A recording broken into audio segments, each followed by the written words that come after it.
What an idiot, he took on 10 million in debt and gave me everything.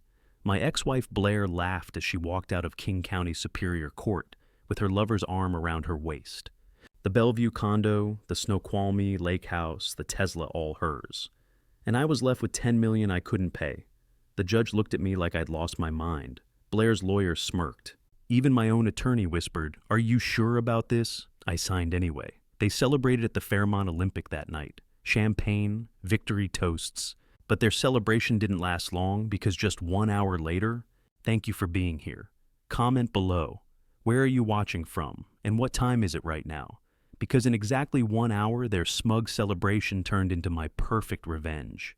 The King County Superior Court smelled like old wood and broken promises. I'd been in this building twice before, once to get married 23 years ago, and once to file for divorce 6 months ago. Today I was here to do something that would make everyone think I'd lost my mind. "Mr. Morgan," Judge Patricia Morrison looked at me over her reading glasses. "You understand that you're voluntarily assuming $10 million in debt obligations. I stood. My back was straight in architect's posture, measured twice, cut once. "I do, Your Honor. And you're accepting sole responsibility for debts incurred during your marriage. "Yes, Your Honor." Across the aisle, Blair shifted in her chair. I didn't need to look to know she was smiling. Behind her sat Faye Chambers, my former mother-in-law. "Mrs." Faye's eyes locked on me with something between triumph and contempt. I'd never been good enough for her daughter, not successful enough, not ambitious enough. Just an architect who designed community centers instead of luxury condos. Judge Morrison signed the first page. "And Mrs. Chamber Morgan, you're accepting the marital assets, the Bellevue condominium, the Snoqualmie lake house, and the Tesla with no debt obligations?" Blair's attorney answered, "That's correct, Your Honor." I bet he was. The Bellevue condo overlooking Lake Washington, the lake house where we'd spent summers, the midnight blue Tesla, all gone. In exchange, I got $10 million in debt. "This is highly unusual," the judge said. "Mr. Morgan, are you certain?" My attorney Eloan Hayes touched my arm lightly. She'd asked the same question a dozen times. "I'm certain, Your Honor." Here's what they didn't know. I'd been planning this for 6 months, since the day I'd found Blair's phone unlocked and seen the text messages. Since I'd hired Troy Bennett, a forensic accountant. Since I'd hired Nina Cross, a private investigator, worth every penny of her $200 hourly rate. 6 months of evidence. Bank statements, transfer records, photographs I wished I'd never seen. Blair had been stealing from me for 3 years. $10 million in loans I didn't know existed funneled into accounts I couldn't trace. Not yet, anyway. This settlement wasn't surrender. It was strategy. Let her think she'd won. Let her take the assets. Let Mrs. Fay sit in that gallery with her smug smile. Because I had something they didn't know about. Evidence, documentation, and a plan. Very well. Judge Morrison signed the final page. "The settlement is approved. It will take effect in 30 days. The gavel came down. Blair stood first. Her heels clicked on marble expensive shoes probably bought with my money. Her attorney shook her hand. Mrs. Fay was already heading for the doors. Eloan gathered her papers. "Dennis," she said quietly, "I hope you know what you're doing." "I do. Because you just gave away everything and kept all the debt." "I know how it looks." She studied me. Jen was sharp top of her classes at UW Law. If she thought I was making a mistake, I probably was. But she didn't know everything, not yet. Blair left first, those heels clicking triumph. She had no idea I'd documented everything. Every transfer, every lie, every meeting with her business partner at downtown hotels. Tomorrow my father's notary wanted to meet. Something about final estate matters. Dad had died 6 months ago, right when I'd discovered Blair's affair. I'd been too grief-stricken to process estate details. The lawyers said there was a will, some assets. I'd signed papers in a fog. Now standing in this courtroom, where I'd just signed away my life, I wondered if ignoring that meeting had been a mistake. Or maybe it had been perfect timing. The notary meeting I'd mentioned wasn't the next day. My father's instructions were specific, exactly 30 days after the settlement was signed. 30 days. I'd lived with $10 million in debt for 30 days, waking each morning wondering if I'd made the biggest mistake of my life. The Capitol Hill studio I'd rented after Blair took the Bellevue condo wasn't much, 1,500 square feet, a leaky faucet, a neighbor upstairs who played bass at 2 a.m., but it was mine. Paid in cash, no mortgage, no ties to the woman who had spent 3 years stealing from me. At night, listening to that bass thump through the ceiling, I ran the numbers. 10 million in debt. An architect's salary maybe 75,000 a year. The evidence I'd gathered, loans, transfers, photos, screamed fraud. But what if it wasn't enough? What if a judge said I should have known better? Troy called twice a week. You breathing, Dennis Nina tracked Blair's movements. Allowan left voicemails I didn't return. I had no answers. The email from Stone & Associates arrived 3 weeks after the settlement. Final meeting required. I almost deleted it but opened it anyway. October 15th, 2 p.m., Portage Bay Cafe. This meeting cannot be rescheduled. October 15th came cold and gray. I drove my old Honda Civic 1998 200,000 miles, check engine light glowing. The cafe overlooked Elliott Bay. I ordered plain coffee. It tasted like freedom or bitterness. Elias Stone arrived exactly at 2, silver hair, expensive suit, leather briefcase. He spoke of my father's planning his patience. Then he slid papers across the table. 12 restaurants, 30 years of careful building. The number blurred my vision. $55 million. Your father hid it, Stone said, especially from your wife. Another envelope appeared, cream paper, red wax. My father's initials. Read this exactly 30 days after your settlement, Stone said. He stood leaving me staring at everything I'd never known. My hands shook as I broke the seal. Had he known? Had he timed it all? The first words stole my breath. I began to read, and my life shifted forever. The letter spoke in my father's steady voice, calm and certain, explaining why patience mattered, why silence was sometimes protection. He wrote that wealth revealed too early attracts predators, and hardship shows true intentions. He had watched Blair closely, listened without judging, and prepared quietly for the moment I would need proof instead of hope. The timing, he said, was mercy, not cruelty. 30 days of fear would teach me resolve. 30 days of debt would strip away illusions and leave only truth. The restaurants were not a rescue, but a responsibility built for endurance, not revenge. I would inherit employees' families and trust not just money. When I finished the cafe, noise returned, dishes clinking, ferries, humming rain, ticking against glass. Stone watched me quietly. Now you know, he said. I nodded, folding the letter with care. Outside Seattle stayed gray, but something inside me finally settled. The debt remained on paper, the settlement unfinished, the risks still real. But I wasn't gambling anymore. My father had already placed the winning hand in my grasp, trusting I'd learned when to hold steady and when to act. I walked out carrying 10 million in fear, 55 million in truth, and a future that finally belonged to me, shaped not by loss, but by patience, timing, and love. Everything had changed as he intended. Dennis, my son, if you're reading this, 30 days have passed since your divorce settlement, and I'm already gone. I'm sorry I couldn't tell you while I was alive. I'm sorry I stayed silent while you suffered. I had my reasons, and I hope one day you'll understand. 3 years ago, Blair came home late one night, talking about a new business partner. Lance Ford, she said. An investor interested in Seattle real estate. She was excited, ambitious. I wanted to be happy for her, until I began noticing things. Late meetings, expensive gifts she couldn't explain, the way her face lit up when certain messages arrived. I hired someone to look into it. What I found broke my heart.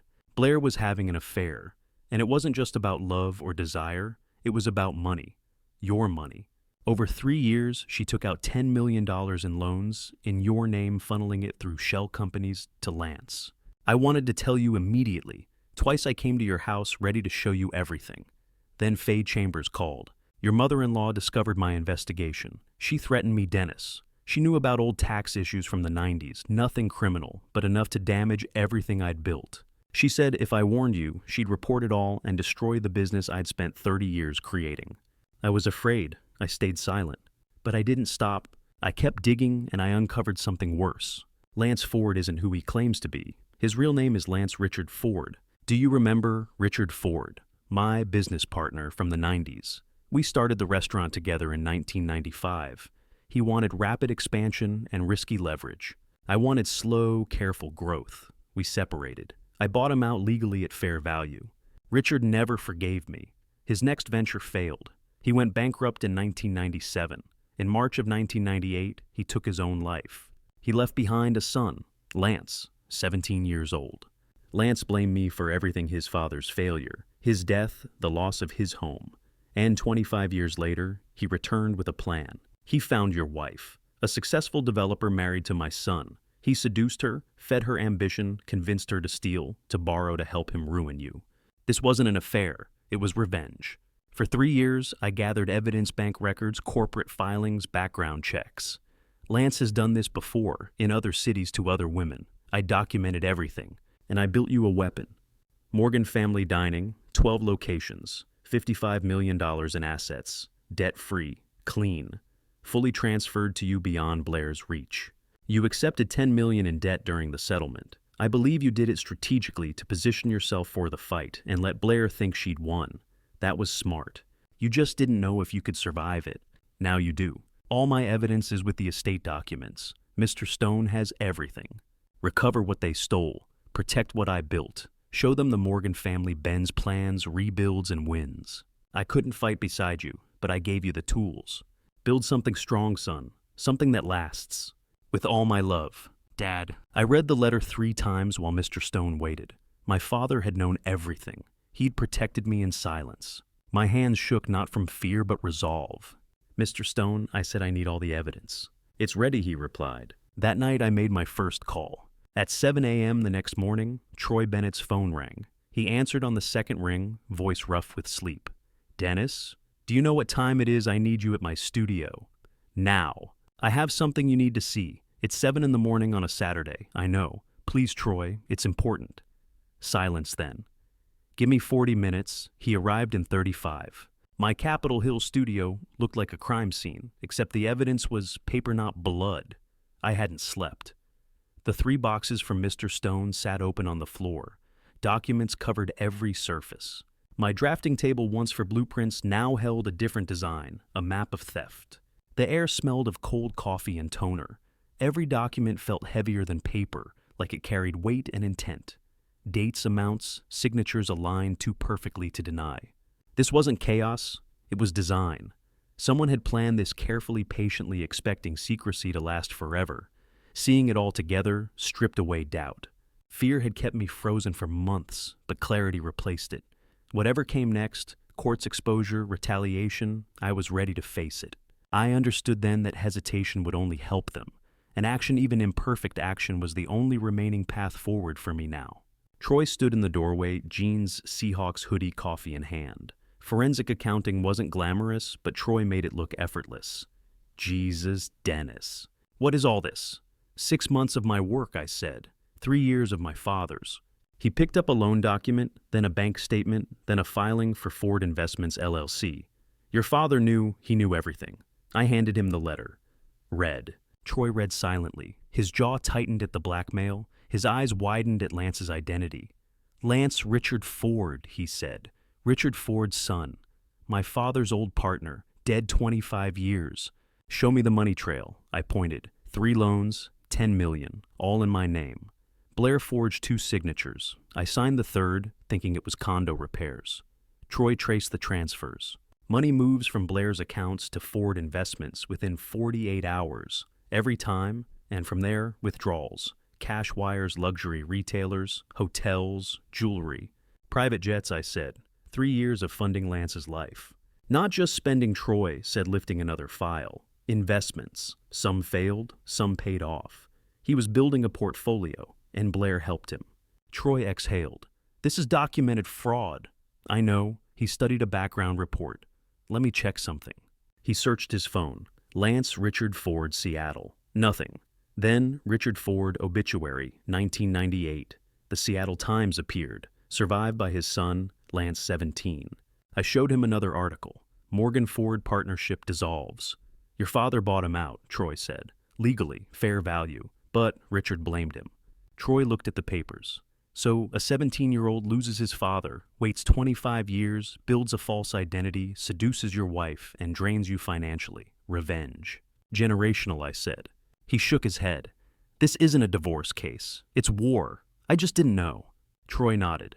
What's next? I picked up my phone. We need more than money. We need everything. I dialed. Nina Cross. Nina, it's Dennis Morgan. I need everything you have on Lance Ford, because we're not finished. Nina arrived that afternoon carrying a folder, thick enough to build a legal case or bury someone under it. I told Troy to stay. He'd been reviewing my father's financial documents for hours, building timelines and notes. When Nina walked in, he looked up like a professor who just found a colleague who actually did the research. Mr. Morgan, Nina Cross was 45, sharp-eyed and precise. Former Portland cop turned private investigator. $200 an hour worth more. You said you needed everything. I brought everything. She opened the folder on my drafting table, pushing aside Troy's papers. Photographs spilled out. Blair and Lance at the Four Seasons downtown. Champagne, candlelight, his hand resting comfortably on her back. Blair and Lance at the Snoqualmie Resort. Hiking gear mountain backdrop, smiling like a travel ad. Blair and Lance stepping off a seaplane in Vancouver. Weekend getaway, matching designer luggage. 3 years, Nina said. Hotels, trips, restaurants. I've got receipts, security footage, airline records. She slid forward a stack of receipts. Each one tightened to my chest. Cartier, $85,000. A watch for Lance. Hermes, $12,000. Birkin bag for Blair. Elliott Bay, Marina. Yacht rental, $3,000 for a weekend. Private jet charter. Vancouver to Las Vegas, $22,000. All purchased with credit, Nina said.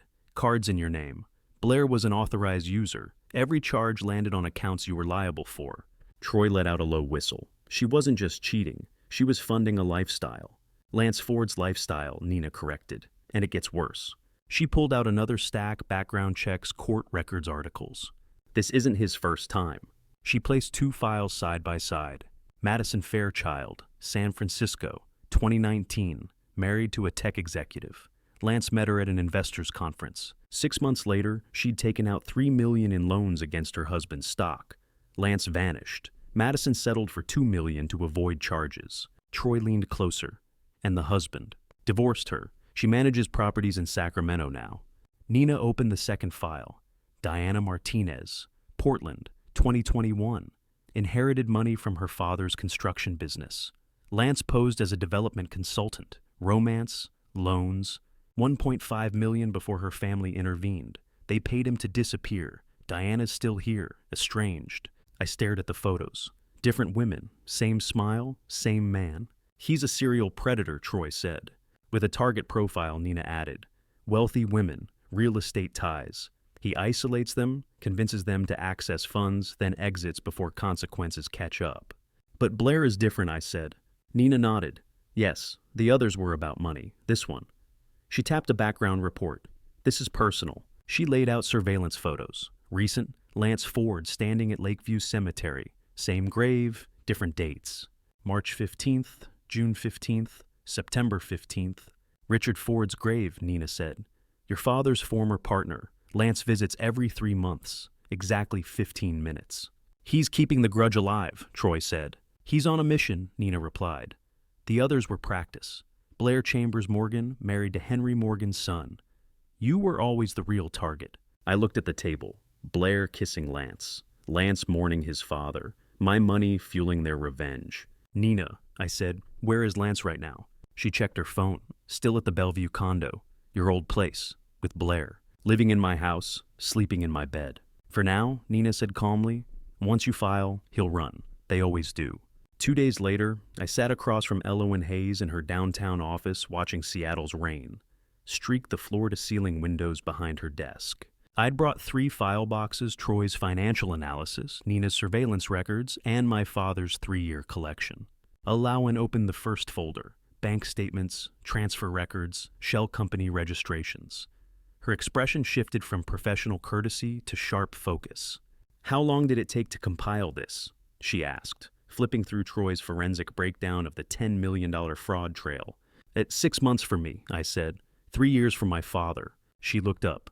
For the first time since I'd entered her office, I saw something other than skepticism. Respect, maybe?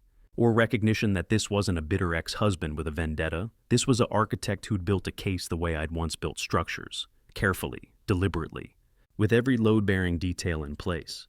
Alawan spent 40 minutes reviewing everything. The forged loan documents. The Ford Investments LLC wire transfers.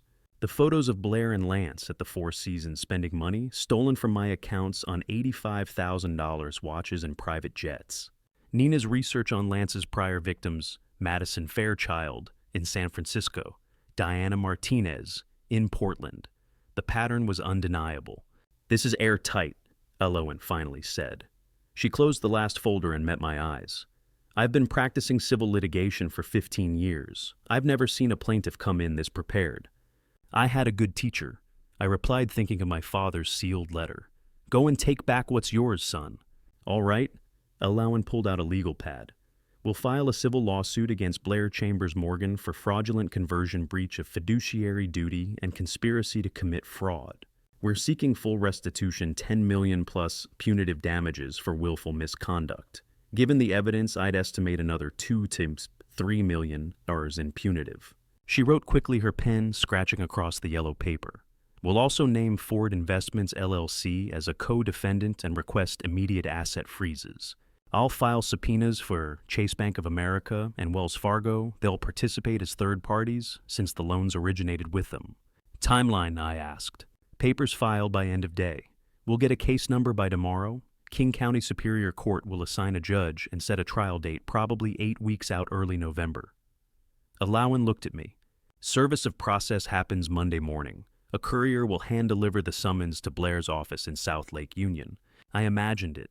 Blair at her desk, probably reviewing invoices for the South Lake Union development project she'd taken from me. The knock. The certified envelope. Her face draining of color as she read the caption, "Dennis Morgan versus Blair Chambers Morgan.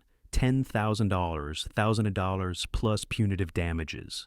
"She'll call Lance," I said. Elowen's expression hardened. "Based on Ms. Cross's intel, Mr. Ford is currently residing at your former Bellevue condo with the defendant. He'll know within minutes." "Good," I said. I stood offering my hand. "Let's make sure he knows exactly what's coming." Elowen shook my hand firmly. "Service papers go out Monday 9 a.m. I left her office and rode the elevator down to street level. Outside, the rain had stopped. I stood on 4th Avenue watching the late afternoon light break through the clouds over Elliott Bay. Monday morning, Blair would open that envelope. She'd see the evidence list, 37 exhibits, each one a nail in the coffin she'd built for herself. She'd reach for her phone, hands shaking. Call Lance, again. And somewhere in Bellevue in my condo, Lance Richard Ford, the man who'd spent 25 years planning revenge for his father's suicide, would realize something. The dominoes were falling, and this time he wasn't the one who'd set them up. Papers were served Monday. 3 days of silence followed. Then Thursday night she came. I was at my drafting table when the knock hit the door, sharp, insistent, demanding. Through the peephole, I saw Blair in a charcoal power suit, hair pulled into the severe bun she wore to client meetings, the armor of a woman who still believed she had leverage. I opened the door. "What the hell are you doing?" she snapped, pushing past me into the studio. Rain dripped from her coat onto the hardwood floor as Seattle's October storm hammered the windows. I closed the door behind her. "Taking back what you stole." "You set me up." Her voice cracked, anger breaking through the professional mask. "That settlement was a trap. You knew you were getting the restaurants." "I didn't know," I said evenly. "My father's will required delivery 30 days after the divorce. Coincidence." I crossed my arms. "But you're right about one thing. I did set a trap. You walked into it 3 years ago when you forged my signature on a Chase business loan." Her face flushed. "That loan was for our future. Our future?" I laughed, cold and bitter. "I've seen the photos. 4 Seasons Seattle, Snoqualmie, Vancouver. You and Lance spending my money on Cartier watches and private jets." I stepped closer. "You didn't steal for us. You stole for him. Lance is none of your business." "Lance Ford is absolutely my business," I said, "especially since he's been living in my Bellevue condo, driving my Tesla, sleeping in my bed." Her jaw tightened. She started to argue, then stopped. When she spoke again, her voice was lower, controlled. "Fine. I had an affair. You'll get your money back. Drop the lawsuit. We can handle this privately." "No. Dennis, be reasonable." "I am." I picked up a small digital recorder from my desk. Its red light blinked. "This conversation is evidence. Everything you've admitted loans the affair. It's all recorded. Elowen Hayes will add it to Exhibit 38. For the first time, fear flickered across her face. "You want a private settlement?" I continued. "This isn't just about $10 million. It's not even about cheating." I paused. "It's about who you cheated with." She frowned. "What are you talking about?" "Lance Richard Ford," I said slowly. "Son of Richard Ford, my father's former business partner, The man who killed himself in 1998. The color drained from her face. What? Richard Ford blamed my father for his bankruptcy. He died and left behind a 17-year-old son. I held her gaze. That son spent 25 years planning revenge. He found you. Used you. Every dollar you stole was another knife in my family. She backed toward the door. No, you're lying. Lance loves me. Does he? I asked. Madison Fairchild, San Francisco.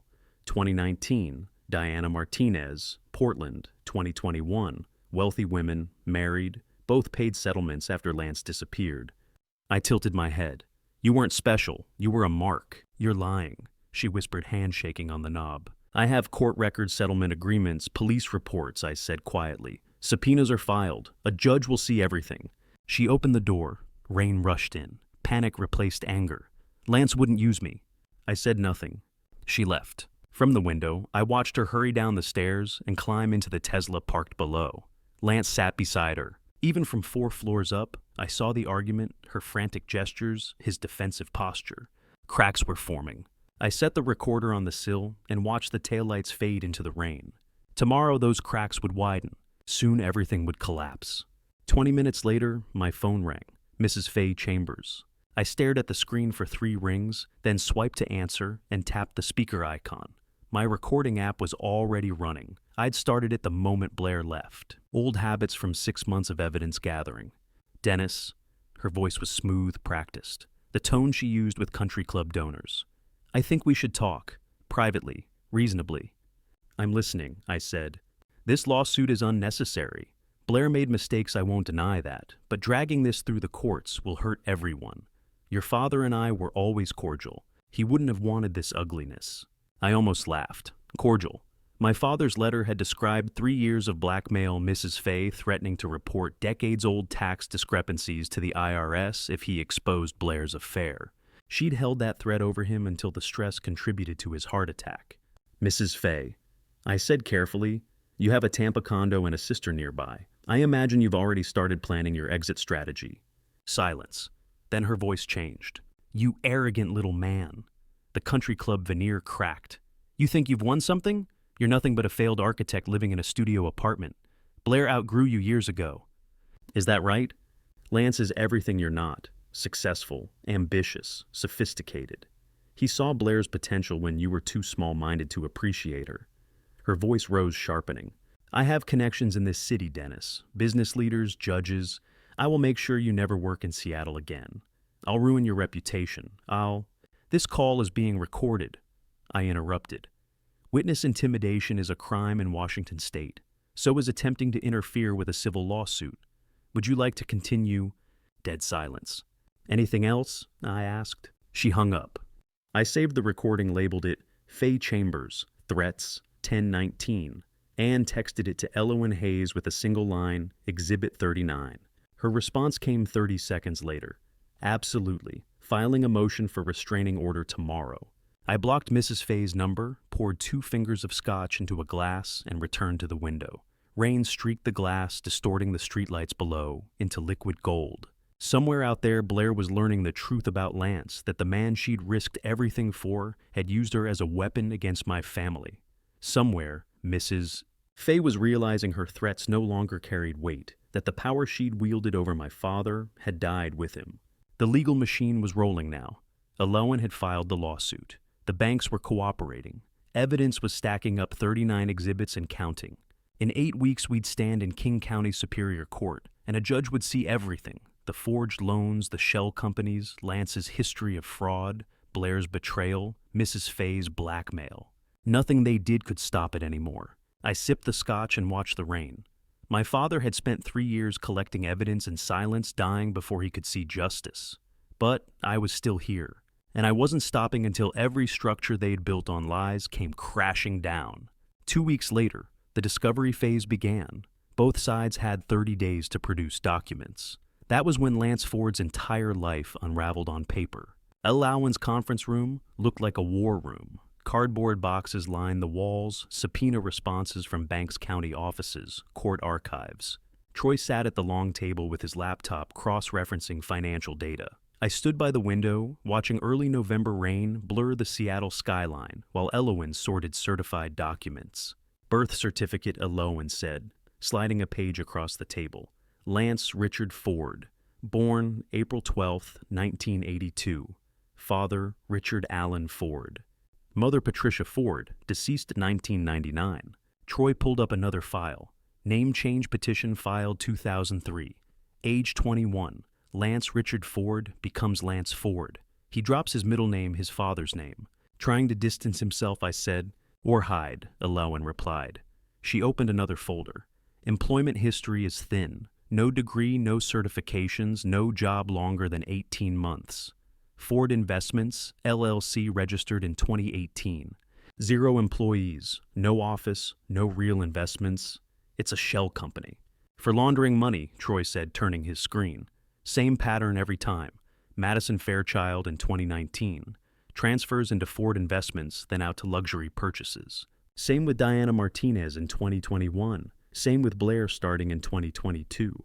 Elowen flipped pages. Civil lawsuits. 2 settlements under non-disclosure. Fairchild settled for $2 million in San Francisco. Martinez settled for $1.5 million in Portland. Both cases cited fraud and emotional distress. She looked at me. He's done this repeatedly. And escaped, I said. Until now.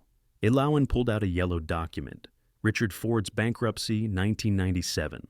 Chapter 7. $847,000 in debt. Primary creditor, Morgan Ford Restaurant Partnership. I stared at my father's signature on the dissolution agreement. Troy found the obituary. Richard Ford. 46 died, February 1998. Suicide. Survived by son, Lance 17. He scrolled. Police archived the note. Elowen read aloud.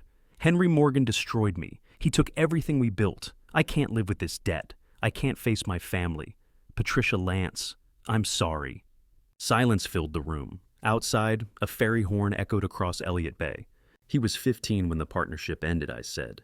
17 when his father died. He watched his family collapse and blame mine. He didn't just blame Troy, said. He planned. 1998, father dies. 1999, mother dies of cancer. 2003, name change. 2018, Ford Investments. Then wealthy married women. This was calculated. Elowen stacked the files. Blair was the ultimate target. Not only money revenge. He knew exactly who she was married to. He used her to hurt your father's legacy. My phone buzzed. An email. From Whitman & Cross, LLP. Subject Morgan V's, Chambers, Morgan. Client notification. Client advises Lance Ford, departed Seattle November 3rd. Current whereabouts unknown. Client denies knowledge of his location. Lawyer language, Lance ran. The man who spent 25 years plotting revenge saw the evidence birth records, name changes, fraud patterns, and vanished just like before. And Blair, who stole $10 million, believing she was loved, was finally alone. I set the phone down. He's gone. Elowen nodded. Let him run. We don't need him. We have bank records, court filings, witnesses. His entire history is here.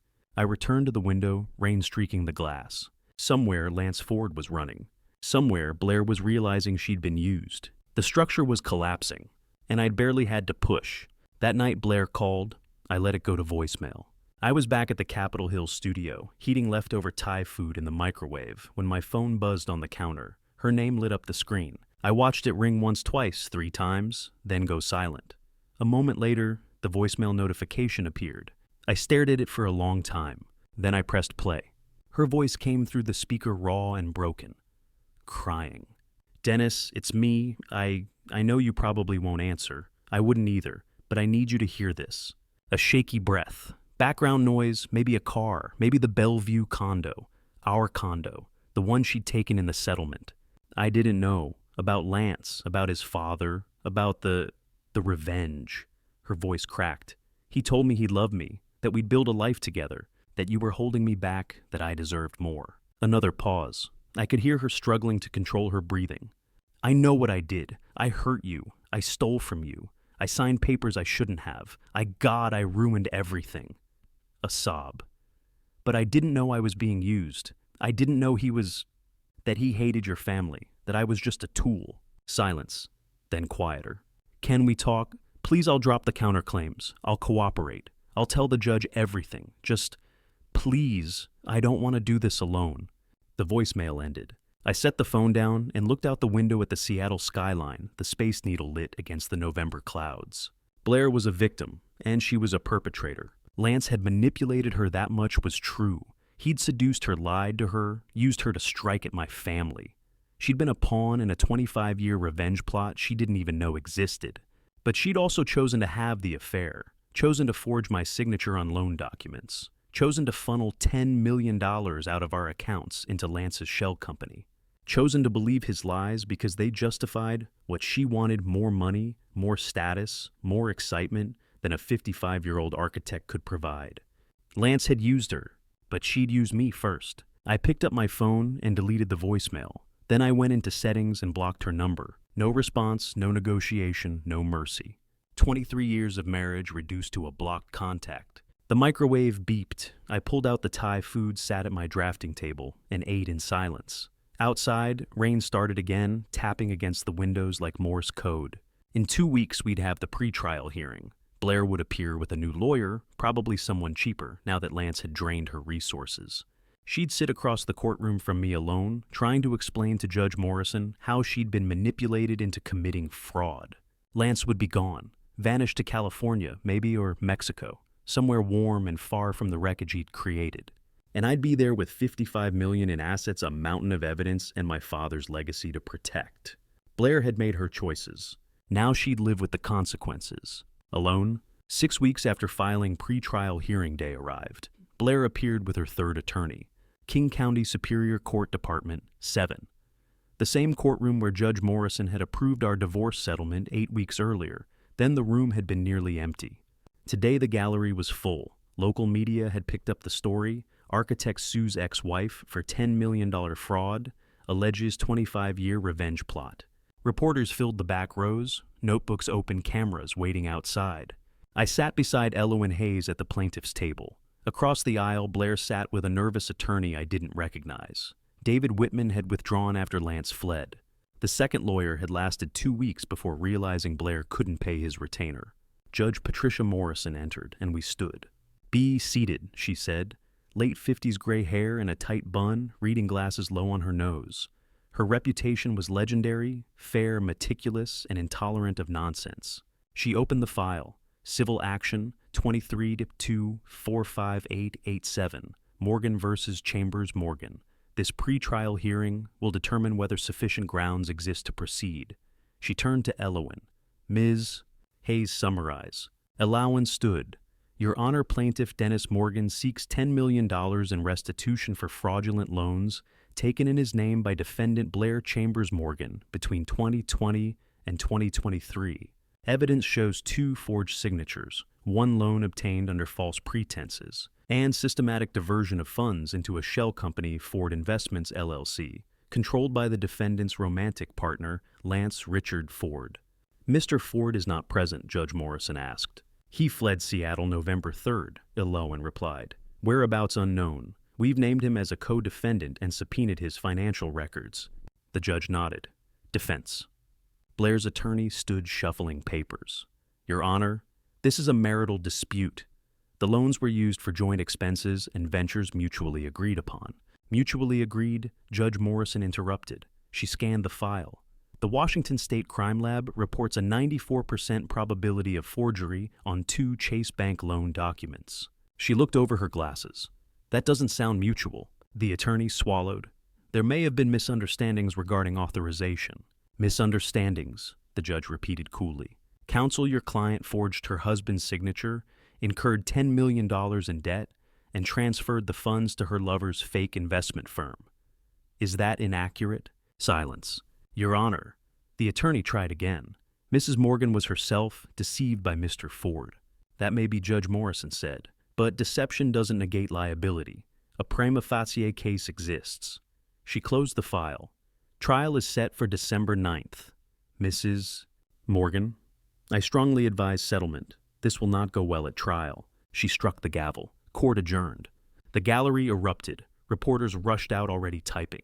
In the hallway, Blair approached. Her lawyer hovered behind her. "Dennis," she said quietly, "can we talk settlement?" I'll repay you 5-year plan monthly payments. No, please, I don't have 10 million. Lance took everything in the house, the cars. Then you should have thought about that before you forged my signature. Elowen touched my arm, but I continued. Full restitution, I said, plus punitive damages. That's it. Mrs. Fay emerged furious. You're doing this out of spite. Your daughter committed fraud, I said evenly. Lance Ford used her for revenge, and you enabled it by blackmailing my dying father. I stepped closer. This is justice. She had no reply. A reporter stepped forward. Mr. Morgan, how do you feel going into trial? I faced the camera, like I'm building something that will last. Elowen guided me to the elevator. Behind us, Blair stood in the lobby, rain streaking the windows as she pressed her phone to her ear. Calling Lance, again. He wouldn't answer. Nina had tracked him to Los Angeles under a new name, already hunting his next target. The elevator doors closed. 3 weeks until trial. 3 weeks of waiting felt like 3 years. I used the time to prepare and to remember what I was fighting for. The first thing I did was visit Morgan Family Dining headquarters in Ballard. I'd inherited 12 restaurants, yet I'd never stepped into any as owner. My father had kept the business separate from our family life. Now I understood why. He'd been building something to protect me. The flagship restaurant sat near the Ballard Locks, a restored brick building with tall windows and my father's name etched into the glass, Henry Morgan Founder, 1998. I paused outside, watching diners laugh over plates of salmon and craft beer. Tom, the general manager, met me at the door, mid-50s graying beard, kind eyes. Dennis, he said, shaking my hand. Your father was a good man. We're glad you're here. He walked me through the kitchen, introduced the staff, showed me the books. Revenue was strong, the restaurants were profitable. My father had built something solid, something meant to last.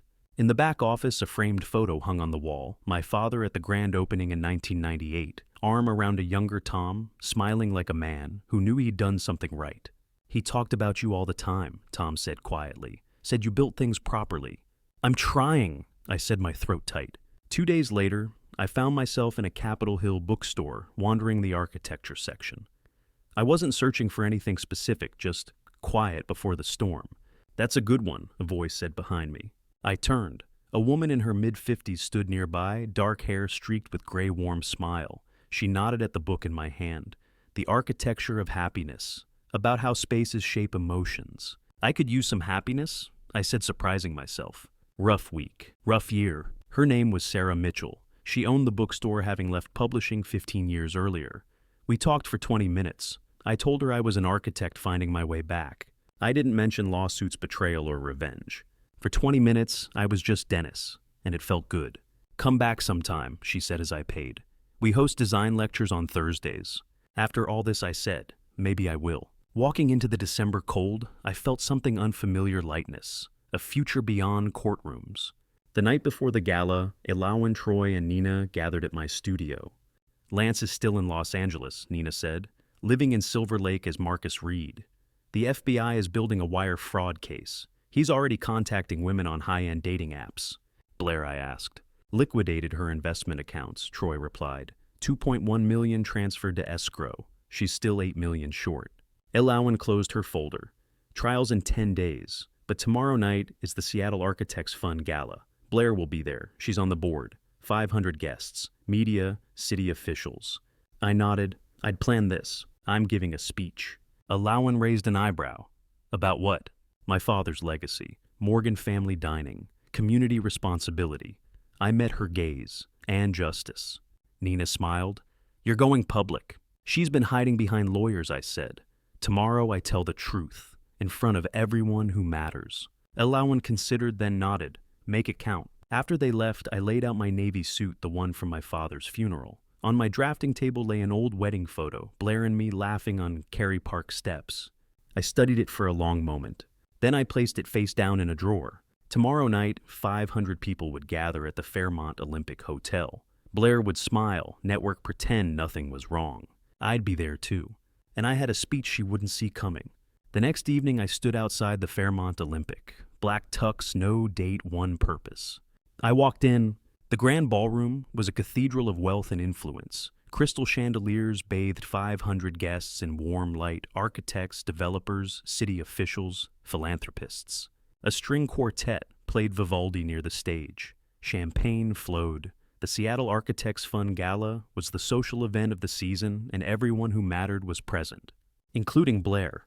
I spotted her near the silent auction tables. Burgundy gown designer, cut hair in soft waves, smile perfectly rehearsed. She stood beside Mrs. Fay, who worked the room like a veteran fundraiser. Blair was networking carefully, urgently, trying to salvage a reputation already cracking. I watched her charm a prominent developer, laughing, touching his arm. I knew the script without hearing it. The divorce was amicable, exciting new projects moving forward. She was pretending the lawsuit didn't exist, pretending her world wouldn't collapse in 10 days. I took a glass of sparkling water and went to my assigned table. Dinner was served at 8. I sat with colleagues from the American Institute of Architects, faces I hadn't seen in months. Blair was 3 tables away, surrounded by board members. Dennis, one of them, said cautiously, "We heard about everything. How are you holding up?" "Justice will come," I replied. At 8:30, the awards ceremony began. Patricia Pierce, the fund's president, took the stage. She thanked donors, announced scholarships, praised projects. Then she paused. "Our final award tonight is bittersweet," she said. "The Lifetime Achievement Award honors someone who shaped Seattle's business and architectural community for decades. This year it is awarded posthumously." My chest tightened. The 2024 Lifetime Achievement Award goes to Henry Morgan, founder of Morgan Family Dining, accepting on his behalf his son architect, Dennis Morgan. Applause filled the room. I stood. Across the ballroom, Blair's face drained of color. Mrs. Fay grabbed her arm, whispering urgently. I walked to the stage, accepted the crystal plaque engraved with my father's name, and faced the crowd. My father taught me something when I was young. I began. He said buildings need solid foundations. If the foundation is weak, everything above it will crack and fall. I paused. He was right. Buildings need solid foundations. So do relationships. So does trust. Behind me, the projection screen flickered to life. I'd arranged it with the AV team earlier, claiming I wanted to show photos of my father's restaurants. That wasn't what appeared. A Chase Bank statement filled the screen. My name at the top, a highlighted transfer. March 15th, 2021. $400,000. From Dennis Morgan business account to Blair Chambers Morgan, Memo Investment Capital, Ford Investments, LLC.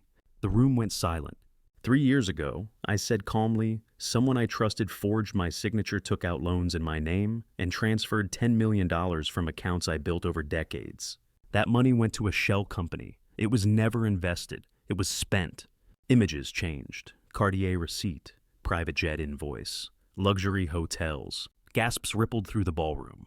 Blair stood abruptly, chair scraping. She clutched her purse and headed for the exit. Mrs. Fay reached for her. Blair pulled free. My father spent 3 years gathering evidence before he died. I continued. He left me his business, 12 restaurants, $55 million in assets, not as a gift, but as a tool. Because he knew I'd need it to fight for justice. The screen changed again. A court filing appeared. Morgan v. Chambers Morgan, King County Superior Court. Trial date, December 9th, 2024. In 9 days, I said, a jury will review bank records, forged signatures, and fraudulent transfers. The man who orchestrated this, Lance Richard Ford, has fled under a false name. I turned and looked directly at Blair, frozen near the exit. But the person who signed the documents betrayed 23 years of marriage and stole while my father was dying. I let the silence stretch. Is still here. The ballroom erupted. "Ladies and gentlemen," I said into the microphone, raising my voice above the uproar, "please let me finish." The next slide appeared. 3 loan documents filled the screen, aligned side by side. Red circles highlighted the signatures at the bottom. My name, Dennis Morgan, written in handwriting that was not mine. "This is a $10 million fraud," I said calmly, my voice amplified through the now silent ballroom. "Committed by my ex-wife, Blair Chambers Morgan, between 2020 and 2023. She forged my signature on 2 loans and misrepresented the purpose of a third. The money was funneled into a shell company and spent on luxury goods, travel, and fictitious investments." Gasps rippled across the room. 500 faces stared at the screen. The slide changed. Photographs appeared, Blair and Lance at the Four Seasons Seattle, at Snoqualmie Falls, at a resort in Vancouver. In every image they were smiling, touching, unaware they were being documented. Her accomplice, I continued, was Lance Ford, a man she introduced as a business partner, a potential investor. I paused, but Lance Ford is not who he claimed to be. The screen shifted again. An obituary from the Seattle Times dated February 1998. Richard Allen Ford, 46, passed away February 14, 1998. Survived by wife Patricia and son Lance, 17. Below it appeared another article from 1995 Morgan Ford Restaurant Partnership, dissolved amid financial dispute. Lance's real name is Lance Richard Ford, I said. He is the son of Richard Ford, my father's former business partner. Their partnership collapsed in the 1990s. Richard filed for bankruptcy in 1997 and blamed my father for everything. In 1998, Richard Ford took his own life. The ballroom was silent. Lance was 17 when his father died. He spent the next 25 years planning revenge. Blair was never his lover. She was his tool. For 3 years, she helped him steal from my family, dismantle my father's legacy, and fund a vendetta she didn't even understand. Another slide appeared. Lance standing at a cemetery, head bowed. Then photos of Lance with different women, one in San Francisco, one in Portland. Lance Ford is a serial con artist, I said. He targeted wealthy women, seduced them, and stole from them. 2 prior victims settled under non-disclosure agreements. Blair was victim number 3. From the audience, Blair's voice cut through the silence. This is slander. I turned toward her. She stood near the exit mascara streaked with tears. It's not slander if it's true, I replied evenly. Every document shown is public record filed with King County Superior Court. Every photograph was legally obtained by a licensed investigator. You're free to verify. She said nothing. The screen shifted one final time, an audio waveform pulsing across black. I pressed the remote. Mrs. Fay's voice echoed through the ballroom. You're a failed architect. I'll make sure you never work in Seattle again. Then my voice, this call is being recorded. Witness intimidation is a crime in Washington state. The audio stopped. That I said is Fay Chambers threatening me 2 weeks ago. It's filed as Exhibit 39. Mrs. Fay stood abruptly and rushed out. Tomorrow, I continued. This case goes to trial. A jury will see everything you've seen tonight and more. They'll decide whether Blair Chambers Morgan repays the $10 million she stole. But tonight, I wanted Seattle to know the truth, to know what my father endured before he died. I gripped the microphone. I'm speaking for him now. I stepped off the stage. For 3 seconds, the ballroom was perfectly still. Then it exploded. Conversations erupted. Phones were raised. Hashtags spread instantly. Blair fled through the doors as reporters chased her into the rain. I walked the other way. Outside cold November, rain-soaked Fifth Avenue, my phone buzzed with calls I ignored. A text from Elowen appeared. You just went viral. Trial will be chaos. Well done. I pocketed the phone and walked into the rain. Tomorrow was the trial. Tonight was only Act 1, and it was a hell of an opening. I barely slept. Social media was still buzzing about the gala when I arrived at the courthouse. The gallery was already packed. December 9th, King County Superior Court Department, 7, trial day. The line to enter stretched down the hallway. Reporters jostled for seats. Local news stations broadcast live from outside. Inside, every bench was filled. Journalists, architects, law students, and onlookers who had followed the story overnight. Based, Morgan V's Chambers had trended for hours. By morning, half of Seattle knew the details. I sat beside Elowen Hayes at the plaintiff's table. Across the aisle, Blair sat with her third attorney, pale and rigid. Mrs. Fay was absent. Nina confirmed she'd fled to Tampa the morning after the gala. Judge Patricia Morrison entered. We stood. Be seated, she said, scanning the crowded courtroom. Despite last night's theatrics at the Fairmont Olympic, this court proceeds on evidence testimony and law, not public opinion. She turned to Elowen, Ms. Hayes' opening statement. Elowen rose. Your Honor, this is a clear case of fraudulent conversion conspiracy and breach of fiduciary duty. Between 2020 and 2023, defendant Blair Chambers Morgan forged her husband's signature on loan, documents stole $10 million, and transferred those funds to her lover's shell company. The evidence is forensic documented and conclusive. We seek full restitution and punitive damages. Blair's attorney offered a weak rebuttal about marital finances and misunderstandings. Judge Morrison looked unimpressed. Call your first witness. Troy Bennett took the stand. He methodically walked the court through the financial trail, forged signatures, shell companies, wire transfers from my accounts to Blair's, then to Ford Investments LLC. Spreadsheets, bank records, corporate filings filled the screens. It was clinical. Devastating. Next, Nina Cross testified. She presented surveillance photos of Blair and Lance at hotels and resorts spending my money. She detailed Lance's prior victims, Madison Fairchild and Diana Martinez, showing the same pattern of seduction and theft. Then Elowen called me. I took the stand, swore the oath, and explained the timeline, discovering the affair, finding irregularities, hiring investigators, learning my father was dying. "Why didn't you confront your wife immediately?" Elowen asked. "I needed the full scope," I said. "Confronting her too early would have destroyed the evidence." "Did you know about your inheritance when you signed the settlement?" "No. I believed I was accepting $10 million in debt without protection. It was a calculated risk." And the gala presentation? "Every document shown is public record filed with this court. I told the truth." Blair's attorney cross-examined, accusing me of spite.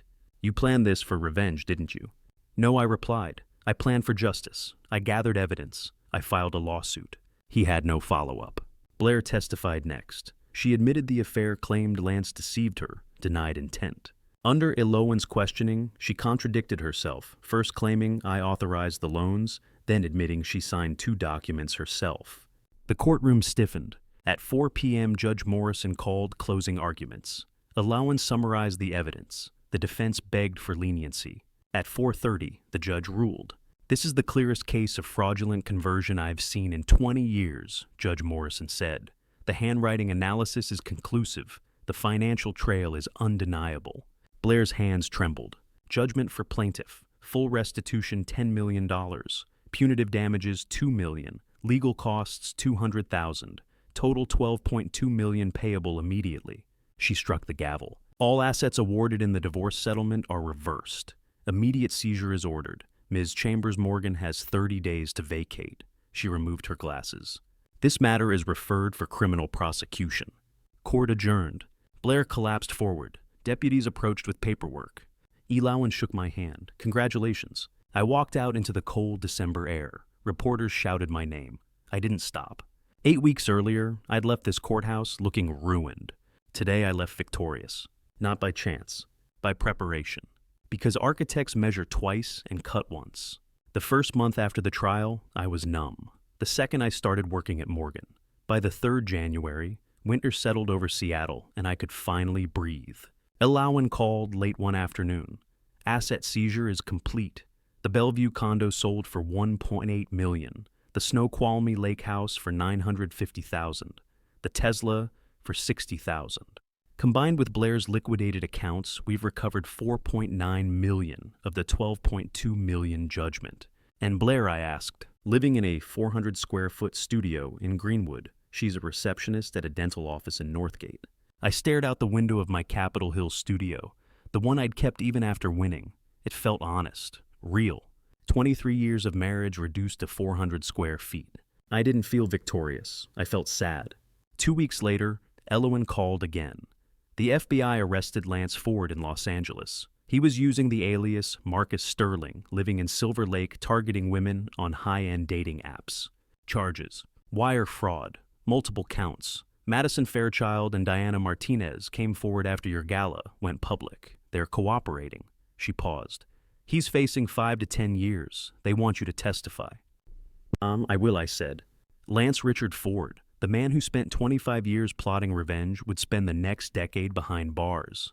It wasn't justice for his father, but it was something. I ran into Mrs. Fay at a Ballard grocery store in early February. She looked smaller, older, her elegance replaced by yoga pants and a fleece jacket. We stood facing each other in the produce aisle. "Are you satisfied?" she asked flatly. "Just finished," I said. "Blair's a receptionist now," she said bitterly. 48 years old, $17 an hour. She's lucky she's not in prison with Lance. Her face crumpled. "I pushed her too hard," she said.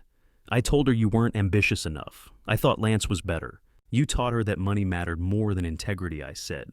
That success meant status, not character. She had no reply. I walked away. I wasn't satisfied, just tired. Healing came slowly.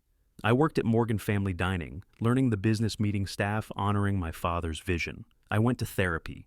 I designed a community center in South Seattle pro bono, something Dad would have liked. The media attention faded. Seattle moved on.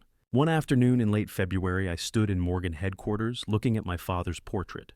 I kept my promise, I said quietly. Spring came early. Cherry blossoms bloomed along the Burke-Gilman Trail. The city thawed. In March, I was browsing the architecture section of the Capitol Hill bookstore when I heard a familiar voice. You came back. Sarah Mitchell stood near the counter smiling. I told you I would. How are you? She asked. Better, I said. Getting there. She nodded. Lecture next Thursday. Frank Gehry. Come. I will. She smiled. I'll save you a seat. I left with a book on sustainable architecture and a feeling I hadn't felt in a long time. Hope. That coffee became dinner. Dinner became months of slow, careful rebuilding, not just my life, but my trust. By summer, 6 months after the trial, Seattle bloomed, and so did I. Morgan Family Dining expanded. I opened 3 new locations, Belltown, Fremont, and Columbia City. 15 restaurants total, employing over 200 people. I focused on what my father valued: quality ingredients, fair wages, community presence. Profit mattered, but meaning mattered more. Your dad would be proud, Tom said one afternoon in Ballard as we reviewed quarterly numbers. Revenue was up 18%. Employee retention was the highest in 5 years. I hope so, I said. Architecture returned too. The South Seattle Community Center I designed pro bono in my father's honor won the AIA Washington Council's Late Career Emerging Architect Award in May. I laughed when I heard. At 56 I'm emerging, I told Sarah. Better late than never. She smiled. Some foundations take longer, but they last. Sarah Mitchell. Our coffee after the bookstore lecture became dinner the next week. Dinner became walks along the Burke-Gilman Trail.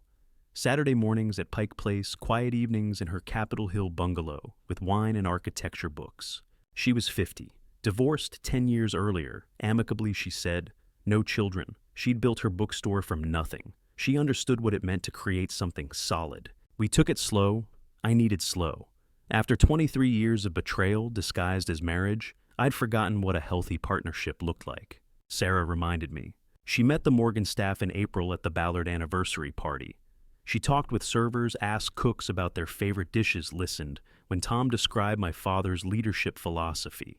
By the end of the night, everyone liked her. She's real, Tom said quietly. I know. We didn't rush anything. No talk of marriage or moving in. Just trust built one careful day at a time. You remind me that not all partnerships end in betrayal, I told her one evening on her rooftop garden, watching the Space Needle glow. Some of us keep our promises, she said, taking my hand. Blair's first payment arrived in late May, $50,000, wired under the court-ordered plan. She'd never repay the full judgment. I didn't keep it.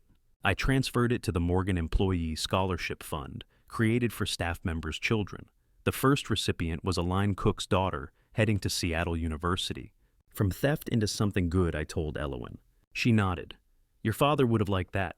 I visited my father's grave on a warm June evening. I brought his favorite coffee and set it on the headstone. I kept the business, got justice, found peace, I said. I met someone good. I measured wrong once. I'm measuring carefully now. I left feeling lighter than I had in years. Late June, Sarah's rooftop, salmon roasted vegetables, Washington Riesling. We should go to Vancouver in August, she said. I'd like that. You never talk about her anymore, she said. That chapter's closed. And this one, writing it carefully, I said. With a solid foundation. She raised her glass to solid foundations. I clinked mine, and architects who finally learned to read blueprints. The city hummed below us. Hard won, real, and finally built to last. That was a year ago. Today I'm 57. Life isn't perfect, but it's mine. And if you're listening to this true story, maybe at your kitchen table, maybe on a commute, maybe wondering if it's too late for justice in your own life, I want to leave you with what I learned. The biggest lesson is this: justice is not the same as revenge. Revenge is emotional, rushed, and temporary. Justice is about accountability. The moment Blair forged my signature, she set consequences in motion. I didn't destroy her life. I simply made sure the truth was recognized by the legal system. Real justice takes time. It's slow, precise, and lasting. If you take nothing else from my story, remember this document: everything. Save bank records, emails, text messages, and photos. I spent 6 quiet months working with Troy and Nina, organizing facts and evidence before filing a single legal document. That preparation changed everything. Without proof, I would have sounded like a bitter ex-husband making accusations. With proof, I walked away with $12.2 million and my integrity intact. Patience is not passivity, it's power. After discovering the affair, I waited 6 months before confronting anyone. Those months were painful, but they gave me clarity and control. I learned the full scope of what was happening and protected the evidence. If I had acted on emotion, evidence would have disappeared, and I would have lost. Preparation turns risk into opportunity. Accepting a divorce deal that left me with $10 million in debt looked reckless, but it wasn't blind. I understood the numbers, the timing, and my father's coming inheritance. It was a calculated move, and it worked. Do I regret parts of those 23 years? Yes, but regret can also be a teacher. Those years showed me what I no longer wanted, and that knowledge has value. Blair Lance and Mrs. Fay were acting from their own brokenness. Hurt people often hurt others. Understanding that didn't excuse them, but it freed me. The forgiveness that mattered most wasn't for them. It was for myself, for ignoring warning signs, for trusting too easily, for staying too long. Carrying anger only weighs you down. Eventually, you have to put it down and build something new. By God's grace, I was given a second chance, not just financially, but emotionally. I rebuilt my trust in people in partnership, and in the possibility of love after betrayal. Even when foundations fail, the ground beneath them can be cleared and rebuilt stronger. If you're 55, 60, or 70, it's not too late. I rebuilt at 56 and found love at 57. This true story isn't about being extraordinary. It's about being intentional, patient, and knowing your worth. These are just grandpa stories, lessons learned the hard way and shared, so others don't have to learn them the same way. You define your value, protect it, defend it. Life doesn't end at a certain age, it gets rebuilt. Remember, you are the architect of your life. Measure carefully, choose wisely, and never sign anything without reading it. This is Dennis Morgan signing off. Build solid foundations.